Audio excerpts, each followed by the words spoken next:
Alright guys, welcome back. So I'm out here on the range.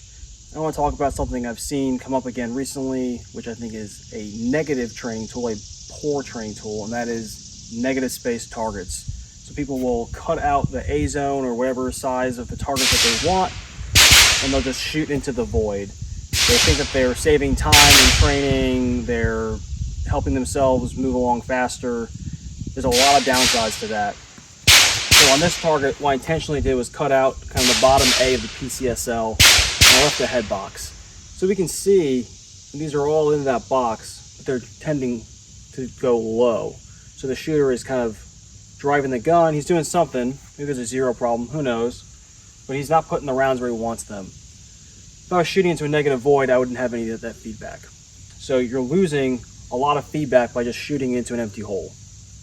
The other issue with this is that we're trying to train the shooter to fix his vision on a small point in the target. Now, if you're shooting into an empty hole, there's nothing to focus on. This also becomes a problem when you're training at night. You want to learn how your lights, lasers, all that kind of stuff interfaces with the target, what needs to be focused, how things look in reality. You get none of that when you're just pointing your laser into a hole. The other thing that comes up is that now, I put my laser here or I aim here and I miss high and left. Well, who knows whether I missed that shot or I went over the shoulder.